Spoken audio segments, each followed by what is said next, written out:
Bonjour à tous. La vie est faite de hauts et de bas. Et parfois nous avons l'impression que lorsque tout va bien, que nous sommes en haut, Dieu est avec nous. Et lorsque nous sommes en bas, que tout va mal dans notre vie, dans celle de nos proches, que Dieu est absent de notre existence. Ce n'est pas tout à fait comme cela que la Bible présente la présence de Dieu à côté de nous. Dieu est toujours là, parce que Dieu nous aime, il prend soin de nous, il nous envoie ses anges, il a le désir de nous envoyer son Saint-Esprit pour que nous puissions vivre heureux et être en communion avec lui, mais c'est nous qui, par nos pratiques, par nos désirs, par nos choix, nous éloignons parfois de Dieu. Nous nous éloignons, mais lui, il est toujours là. Alors c'est un peu paradoxal, parce que dans la vie normale, quand je m'éloigne de quelqu'un, la personne forcément est éloignée de moi, mais ça n'est pas exact dans la vie spirituelle. Dieu est toujours présent, toujours prêt à nous entendre. Il y a des épisodes dans la Bible qui nous parlent de cette relation un peu spéciale avec Dieu.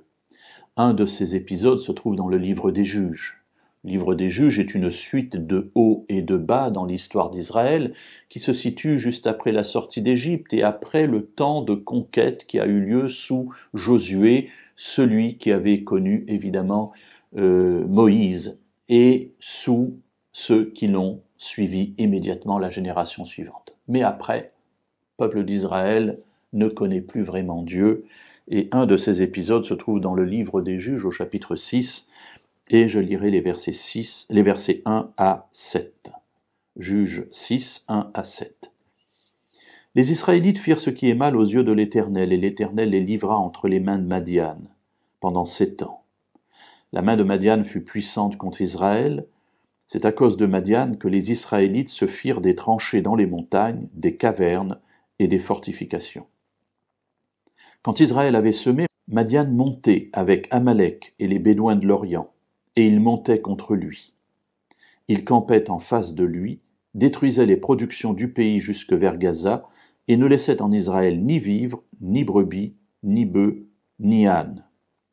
Quand ils montaient avec leurs troupeaux et leurs tentes, ils arrivaient comme une multitude de sauterelles, et ils étaient innombrables, eux et leurs chameaux, et ils venaient dans le pays pour le ravager. Israël fut très appauvri par Madian, et les Israélites crièrent à l'Éternel. Lorsque les Israélites crièrent à l'Éternel au sujet de Madian, l'Éternel leur envoya un prophète. Voilà un désert qui va durer 7 ans. Le peuple d'Israël se détourne de Dieu, et Dieu, puisqu'il ne les protège plus, évidemment laisse la porte ouverte à la présence de Madian qui vient les radier avec Amalek et avec les Bédouins.